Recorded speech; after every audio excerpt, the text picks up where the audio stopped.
સુરતથી સમાચાર માંગરોળની નાની પારડી ગામે લોકો ફસાયા। કેમ નદીના પાણીમાં 4 લોકો ફસાયા હતા। સ્થાનિકોએ રેસ્ક્યુ કરીને 2 લોકોને બચાવ્યા।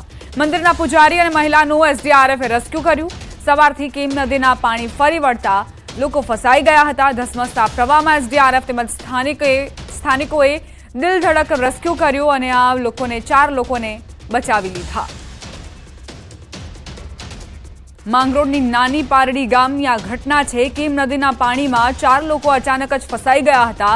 નદીમાં ધસમસતો પ્રવાહ વધી જતા આ 4 લોકોને અંદાજ ન આવ્યો અને તેઓ ફસાઈ ગયા। ત્યારબાદ પૂજારી અને મહિલા તેમનું એસડીઆરએફની ટીમે રેસ્ક્યુ કર્યું। સ્થાનિકો પણ આ રેસ્ક્યુ ઓપરેશનમાં જોડાયા હતા અને 4 લોકોને હેમખેમ બહાર કાઢી લેવામાં આવ્યા। વરસાદની સિઝન છે, ચોમાસાની સિઝન છે અને એવામાં નદી જળાશયો ગમે ત્યારે પોતાના જળસ્તરથી ઉપર વહી રહેતા હોય છે અને એટલે જ સ્થાનિકોને તંત્ર તરફથી પણ સૂચના આપવામાં આવે છે। નાગરિકોને સૂચના અપાઈ છે કે પોતાનું ખાસ ધ્યાન રાખો, કારણ કે આ 4 લોકો એકાએક વધતા જળ પ્રવાહમાં ફસાઈ ગયા હતા। એક પૂજારી અને મહિલાનું એસડીઆરએફની ટીમે રેસ્ક્યુ કર્યું, જ્યારે અન્ય 2 લોકો હતા તેમને સ્થાનિકોએ બચાવી લીધા। આ એસડીઆરએફની ટીમ અને જે સ્થાનિકો હતા તે દેવદૂત બનીને આ 4 લોકો પાસે આવ્યા અને મોતના મુખમાંથી ખેંચી લાવ્યા। જ્યાં જ્યાં આ પ્રકારની ઘટનાઓ બની રહી છે તે ખરેખર તમામની માટે ઉદાહરણ છે, જેથી આપ આવી ભૂલ ન કરો અને પોતાના જીવ પર જોખમ ન સર્જો। સ્થાનિકોએ રેસ્ક્યુ કરીને 2 ને બચાવ્યા। એસડીઆરએફની ટીમ પણ પહોંચી ગઈ। પ્રશાસનની સતર્કતાના કારણે આ 4નો જીવ બચાવી લેવામાં આવ્યો છે, પરંતુ આ ઘટના તમામની માટે બોધપાઠ છે। જે લોકો આ પાણીના પ્રવાહ વચ્ચે સાહસ કરે છે પોતાનો જીવ નાખવાનો। સુરત શહેરની હવે વાત કરીએ, જ્યાં વરસાદની ધમાકેદાર એન્ટ્રી થઈ। ઉધના નવસારી રોડ પર પાણી ભરાઈ ગયા। વાહન ચાલકોને હાલાકીનો સામનો કરવો પડ્યો। રોડ પરનો ડિવાઈડર પણ પાણીમાં ગરકાવ।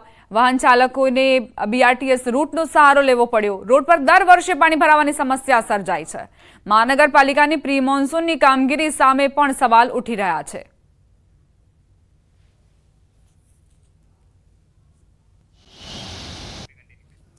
સુરતથી સમાચાર, નેશનલ હાઈવે પર પાણી ભરાયા। કિમ માંડવી રાજ્યધોરી માર્ગ 56 પર પાણીનું સામ્રાજ્ય। માંડવીના તડકેશ્વર ગામના મધ્યમાંથી પસાર થતા માર્ગ પર જળબંબાકારની સ્થિતિ સર્જાઈ છે।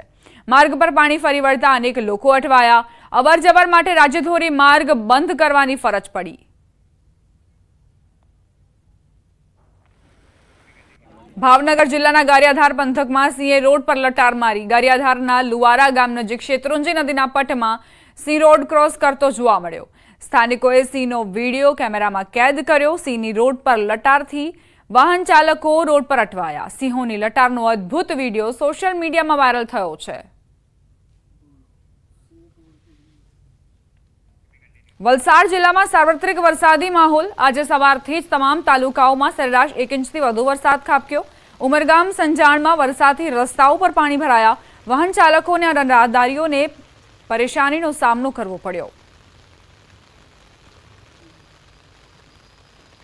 આ તરફ વડોદરાના શિનોરમાં મેઘરાજાએ ધબધબાટી બોલાવી।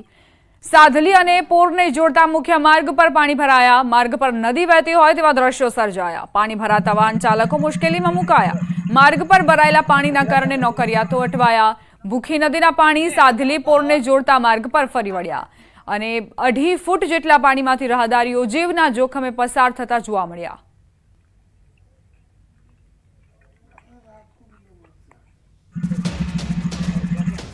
સમાચાર ગીર સોમનાથથી જિલ્લામાં વરસાદનું ફરી આગમન થયું। કોડીનાર અને આસપાસના ગ્રામ્ય વિસ્તારમાં છૂટાછવાયા વરસાદી ઝાપટા વરસ્યા। કોડીનાર શહેર, બાવાના પીપળવા, કડોદરા, દેવડી, મિતિયાદ સહિતના ગામોમાં વરસાદ શરૂ થયો। ગરમીના બફારા બાદ મેઘરાજા મહેરબાન થયા। લોકોને ગરમીથી રાહત મળી, ખેડૂતોમાં ખુશી છવાઈ। રાજકોટ જિલ્લાના ગ્રામ્ય વિસ્તારોમાં 5 દિવસના વિરામ બાદ ફરી મેઘરાજાએ પધરામણી કરી। લોધિકા શહેર અને ગ્રામ્ય પંથકમાં વહેલી સવારથી ધીમી ધારે વરસાદ વરસી રહ્યો છે। વરસાદના કારણે વાતાવરણ ઠંડુગાર બન્યું। જોકે સપ્ટેમ્બર મહિનામાં પણ જો વધુ પ્રમાણમાં વરસાદ વરસે તો ખેતી પાકોને મોટા પ્રમાણમાં નુકસાનની ભીતિ સેવાઈ રહી છે।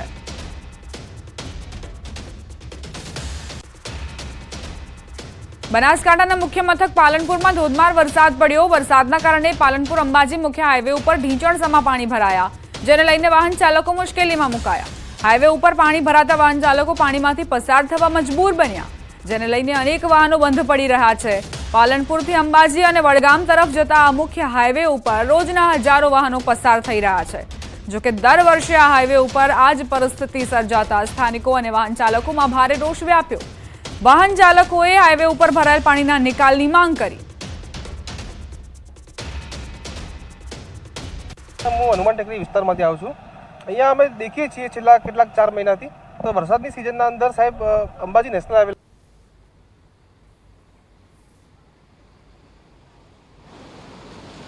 3 ઇંચ વરસાદમાં પાલનપુરના હાલ અત્યારે બેહાલ જોવા મળી રહ્યા છે અને પાલનપુરના જે રસ્તાઓ છે તે અત્યારે પેટમાં ફેરવાયા હોય તેવા દ્રશ્યો આપણે જોવા મળી રહ્યા છે। અત્યારે અમે છીએ પાલનપુર અંબાજી હાઈવે ઉપર કે જે હાઈવેના હાલ અત્યારે બેહાલ થયા છે।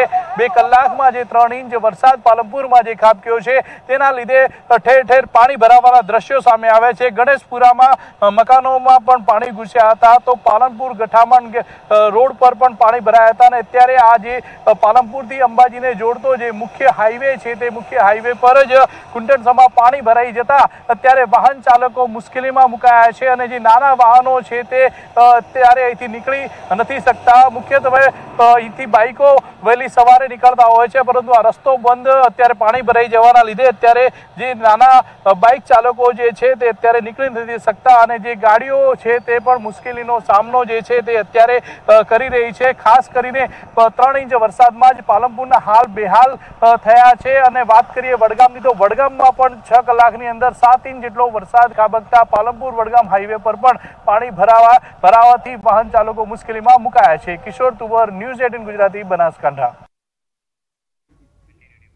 અરવલ્લીના માજુમ અને વાત્રક ડેમની સપાટીની વાત કરીએ તો બંને ડેમ છલકાયા છે। મોડાસાની જીવાદોરી સમાન માજુમ ડેમ ઓવરફ્લો થયો। માજુમ નદી કિનારાના 3 તાલુકાના 35 ગામ એલર્ટ કરાયા। બાયડ અને ખેડાના ગામડાઓ એલર્ટ મોડ પર છે। રાજસ્થાનનો ડેમ ઓવરફ્લો થતા માજુમ ડેમમાં વ્યાપક પાણીની આવક। ઉપરવાસમાં ભારે વરસાદથી વાત્રકમાં 49,000 ક્યુસેક પાણીની આવક થઈ રહી છે। મામલતદાર, ટીડીઓ, તલાટી સહિતના અધિકારીઓ સ્ટેન્ડ બાય પર છે। લોકોને નદી કિનારાથી દૂર રહેવા અપીલ કરાઈ રહી છે। અરવલ્લી જિલ્લાના મહત્વના 2 જળાશયો ફરીથી છલકાયા છે, માજુમ અને વાત્રક। આપણે હાલ માજુમ જળાશય ઉપર દ્રશ્યો બતાવી દઈશ।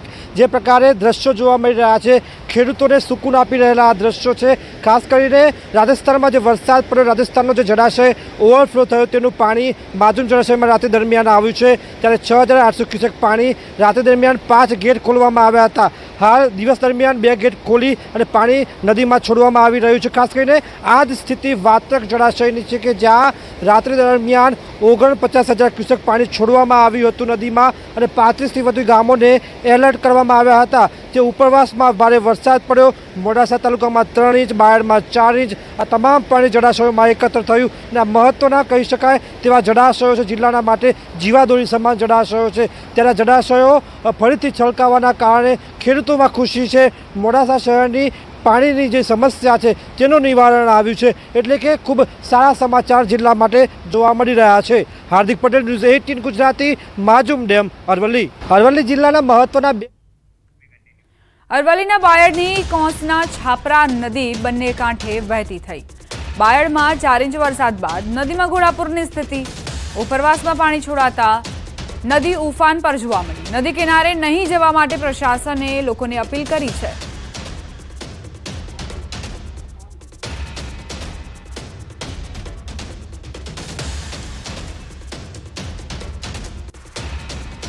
મહીસાગરથી સમાચાર। વીરપુર નજીકનું તુલસી તળાવ ઓવરફ્લો। રણજીતપુરા ગામે આવેલું તળાવ છલકાવ। તળાવની પાળ ધસી પડતા તળાવ ફાટવાની દહેશત। હાલ પ્રશાસને જાણ કરવામાં આવતા મામલતદાર તળાવ પર પહોંચી ધોવાયેલ પાળ ઉપર પ્લાસ્ટિકની પટ્ટી નાખવામાં આવી છે। ઓવરફ્લો તળાવમાંથી 2 ફૂટ જેટલું પાણી ઓછું કરવામાં આવ્યું છે। તળાવના ગેટમાંથી પાણી છોડી તળાવમાંથી પાણી ઓછું કરવામાં આવ્યું। જો તળાવ ફાટે તો રણજીતપુરા ગામની તમામ ખેતી સહિત અરવલ્લીના કેટલા એવા ગામોમાં પાણી ફરી વળે તેવી દહેશત। મહીસાગર જિલ્લાના વીરપુર તાલુકાના રણજીતપુરા ગામે જે ઓવરફ્લો તળાવ થયું છે, ગામ લોકોમાં દહેશત છે કે તળાવ ફાટે તો કેટલાય એવા ગામોને નુકસાન થાય, પરંતુ ગત રોજ તંત્રને જાણ કરવામાં આવી હતી અને જે તળાવની પાળ ધોવાઈ છે તેના પર પ્લાસ્ટિક નાખી દેવામાં આવી હતી। ન્યૂઝ 18 ગુજરાતી પહોંચ્યું છે રણજીતપુરા તળાવ કે જ્યાં આપ દ્રશ્યો જોઈ શકો છો કે અત્યારે જે મોટા ભાગની એ પાળ છે તે ધોવાઈ ગઈ હતી, જેથી મામલતદાર દ્વારા અહીંયા જે પાળ પર પ્લાસ્ટિક નાખવામાં આવ્યું છે। જોઈ શકો છો કે પ્લાસ્ટિક નાખી અને અત્યારે પાળ ના ધોવાય તે માટે તાત્કાલિક ધોરણે કામ કરવામાં આવી રહ્યું છે। દ્રશ્યો જોઈ શકો છો કે તળાવ જે ઓવરફ્લો થયું છે, સતત જે વરસાદ વરસી રહ્યો છે જેને લઈને તળાવ ઓવરફ્લો જોવા મળી રહ્યો છે। 10 એકરમાં આ રણજીતપુરા ગામનું તળાવ આવેલું છે અને આ બેહૂબ તળાવ જે અત્યારે આપ દ્રશ્યોમાં જોઈ શકો છો કે તમામ જે તળાવ છે તે ઓવરફ્લો જોવા મળી રહ્યું છે। તમામ તળાવ ભરાઈ ચૂક્યું છે। કહી શકાય કે ક્યાંક ને ક્યાંક જે માટીવાળી આ જે પાળ છે તે ધોવાઈ ના જાય તે દહેશત ગામ લોકોમાં અત્યારે પણ સતાવી રહી છે। કહી શકાય કે ક્યાંક ને ક્યાંક જો તળાવની પાળ ફાટે તો કેટલાય એવા ગામો છે કે જ્યાં રણજીતપુરાના તમામ ખેતરોનો પાક છે તે નષ્ટ થઈ જાય, તેમજ બાજુમાં અડીને આવેલો અરવલ્લી જિલ્લો છે ત્યાં આગળ પણ કેટલાય એવા ગામોમાં પાણી ફરી વળે, પાકને નુકસાન થાય તેવી પણ દહેશત અહીંયા હજુ પણ ગામ લોકોમાં જોવા મળી રહી છે। કહી શકાય કે ક્યાંક ને ક્યાંક હજુ પણ જે વરસાદની આગાહી છે તે હજુ 3 દિવસ સુધી સતત છે, ત્યારે આગામી સમયમાં જો વરસાદ પડશે અને જો પાળ ધોવાશે તો તંત્ર દ્વારા કેવા પ્રકારની કાર્યવાહી કરવામાં આવશે તે પણ એક સવાલ ઊભો થઈ રહ્યો છે। ત્યારે માત્ર માટી ધોવાઈ છે, પાળની 50%થી પણ વધુ જે પાળ છે તે ધોવાઈ ગઈ છે। અત્યારે પ્લાસ્ટિક નાખીને માત્ર જે સોલ્યુશન છે તે કરવામાં આવી રહ્યું છે, પરંતુ 3 દિવસ સતત જો વરસાદ પડશે તો કેવા પ્રકારની કાર્યવાહી આ તળાવ પર તંત્ર દ્વારા કરવામાં આવશે તે પણ એક સવાલ અહીંયા ઊભો થઈ રહ્યો છે। ત્યારે તાત્કાલિક ધોરણે જિલ્લા કલેક્ટરે પત્ર વ્યવહાર કરી અને અરવલ્લી જિલ્લા કલેક્ટરને પણ જાણ કરવામાં આવી છે કે કેટલાય એવા ગામોને સાવચેત રહેવા પણ સૂચના આપી દેવામાં આવી છે। ત્યારે હવે જે આગામી સમયમાં વરસાદ પડે છે અને શું કાર્યવાહી તંત્ર દ્વારા કરવામાં આવે છે તે જોવું રહ્યું। મિતેશ ભાટિયા, ન્યૂઝ 18 ગુજરાતી, મહીસાગર।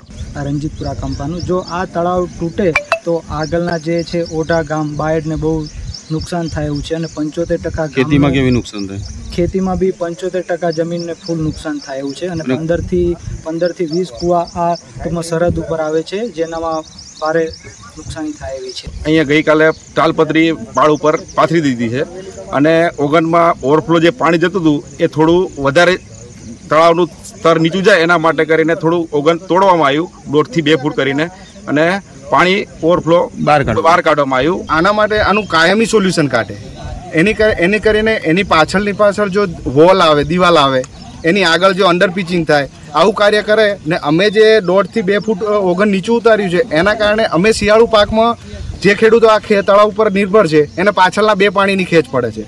હવે એ પાણી તો વહી જવાનું છે, પણ આનું કાયમી સોલ્યુશન આવે એવી અમારી ગામજનોની માંગ છે। અમદાવાદના કઠવાડા વિસ્તારમાં પાણીના કારણે લોકો પરેશાન। ન્યૂઝ 18ની ટીમ કઠવાડા જીઆઈડીસી પહોંચી। જીઆઈડીસી સહિતના વિસ્તારોમાં 5 ફૂટ પાણી ભરાયેલા હતા। મધુમાલતી ફ્લેટ સહિત આસપાસના એસ્ટેટ વિભાગમાં પાણીનું સામ્રાજ્ય। 4 માળના આવાસમાં પ્રથમ માળ પાણીમાં ગરકાવ। લોકો પોતાના ઘરોમાં કેદ થયા છે। મધુમાલતી આવાસ યોજનામાં પહોંચીને ન્યૂઝ 18ની ટીમ નરકાગાર સ્થિતિમાં જીવતા લોકો છેલ્લા 1 અઠવાડિયાથી તેમને પીવાનું પાણી નથી પહોંચ્યું। લોકો વલખા મારી રહ્યા છે, બીમાર પડી રહ્યા છે। સ્થાનિકોએ ટ્રેક્ટરથી રેસ્ક્યુ કર્યું છે। વીજળી અને પાણી વગર લોકો પરેશાન થઈ રહ્યા છે। પોતાની વેદના ઠાલવતા મહિલાઓ રડી પડી। સ્થાનિક લોકોએ તંત્રને ચીમકી આપી જો 3 વાગ્યા સુધી પાણી નહીં ઓસરે તો એસપી રિંગ રોડ જામ કરવામાં આવશે। ગરીબોની વેદના કોણ સાંભળશે, આ સૌથી મોટો સવાલ છે। શું ગરીબ રહેવું એ પાપ છે? ગરીબ રહેવું એ શું ખોટું છે? કારણ કે જે ગરીબ લોકો છે તેને કોઈ નથી સાંભળતું કે કોઈ તેની તકેદારી પણ નથી રાખતું। એ આ દ્રશ્યો છે મધુમાલતી વિસ્તારના। એ જે કઠવાડાની આ મધુમાલતી જે ફ્લેટ છે તેમાં આપ જોઈ શકો છો મારી સામે જે દ્રશ્યો જોવા મળ્યા એ કરુણામય કદાચ રડવું આવી જાય તે પ્રકારના દ્રશ્યો છે। લોકો બીમાર છે ઘરોની અંદર, ટ્રેક્ટરના માધ્યમથી લોકોને બહાર લઈ જવા પડે છે। વડીલ જોડાયા છે, બહેન જોડાયા છે, વાત કરશું। તમે અહીં રહો છો, કેવી સ્થિતિ 3 દિવસ 4 દિવસથી જોવા મળી રહી છે? ગંભીર સ્થિતિ છે। બાળક બીમાર થઈ જાય છે, પરીક્ષા આલવા માટે સમય નહીં, જવી નહીં, જાય નહીં શકે। આંખમાંથી રડવું આવી જાય કે આવું જિંદગીમાં હા, રડવું આવી જાય અમારે કે આપણે આ ઘરમાં રહી છે ને આવી સ્થિતિ આવી રીતે સ્થિતિ થઈ જાય। અમારું કોઈ જવા આવવાની અવર સવર હોતી નથી। એમ નહીં તો હું કેવું, સરકારને શું કેવું છે કે તમારું કઈ અમારે કામ હારા રોડ એમ કશું કામ કરે બધું। શું કેવું છે? તમે તમારા હાથમાં બાળક છે, હું જોઈ રહ્યો છું, કે સ્થિતિ છે કે આ જો કે મધુમાતીની શું પરિસ્થિતિ છે. અમારે આ છોકરાની વહુ બીમાર થઈ ગઈ છે અને દવાખાને લઈ ગયા, કેવી રીતે લઈ ગઈ તો આ ટ્રેક્ટર બોલાવી છે અને અમે દવાખાને લઈ ગયા છે. મારું નાનું બાળક છે, બીમાર થઈ જાય તો એની જવાબદારી કોણ? હે બાળકો મેં જોયા, ઘણા બધા બાળકો. આપ ખુદ બીમાર છે બેન? હા બીમાર છે, મારી વહુ છે છોકરાની, એ બહુ બીમાર છે અને દવાખાને બીપી ઓછું થઈ ગયું છે. હવે એમ થાય કે નરકાગાર સ્થિતિમાં જીવે, નરક આના કરતા પણ સારું. નરક બી સારું કહેવાય, એવી જિંદગી છે અમારી અત્યારે. બહુ અમારો બહુ કપરો વિસ્તાર અત્યારે સમય. 2 વખત આવું થયું નતા, ત્રીજી વાર આવી હતી, પાણી ભરાઈ ગયું છે. શું કરવું? અમારે કેવી બહાર નીકળવું, એ જ મુસીબત આવીને પડી છે અમારા ઉપર. આખી રાત કેવી નીકળી? રાત તો અમારે કેવી રીતે લાઇટ બી ના હોય, અમારે કેવી રીતે જીવવાનું, કે બાળકો કેવી રીતે રહે? અને એ પાણીમાં, એ પાણીની અંદર કેવી રીતે રહેવાય? કયો ગંદકીમાં જમવા પાણી કશું અમારી જોડે હોય નહીં તો અમે શું કરીએ? રોજ લઈને ખાવા વાળા માણસો શું કરી? આમ થાય ને કે નરકા રડવું આવી જાય, કે રડવું આવી જાય ને શું? અત્યારે રડીએ જ છીએ અમે, એ જ સમજી લો, રડીએ જ છીએ અમે. કારણ કે આવી રીતે લઈ જઈએ કે દવાખાને લઈ, દવાખાના નહીં, અમારી સુવિધા નથી દવાખાની, બહાર લઈને જઈએ તારે. મહિલાની બેટા કેટલામાં ભણે છે તું? તું 2-3 દિવસથી પાણીમાં છે, આવી રીતે જ છે? આવી રીતે જાય છે સ્કૂલે જાય છે આવી રીતના? ઓકે. આજે શું કે બાળકોની સ્થિતિ કેવી રીતે છે, લોકોની? વડીલ, આ સ્થિતિ આટલી ભયાનક, કદાચ નર્ક આના કરતા પણ સારું માની શકાય. આ પરિસ્થિતિ પાછળના 10 દિવસથી પબ્લિક સહન કરી રહી છે, છતાં તંત્ર અહીંયા આવીને અમને ઉઘાડતી નથી. અત્યારે હાલ જોઈ શકો છો કે બીમાર માણસોને અમે રેસ્ક્યુ કરીને બહાર દવાખાને મોકલી રહ્યા છીએ. ટ્રેક્ટર તમારા માધ્યમથી. આ સાથે જ બુલેટિનમાં અત્યારે બસ આટલું જ. વધુ અપડેટ્સ માટે આપ જોતા રહો ગુજરાતની number 1 news channel News 18 Gujarati.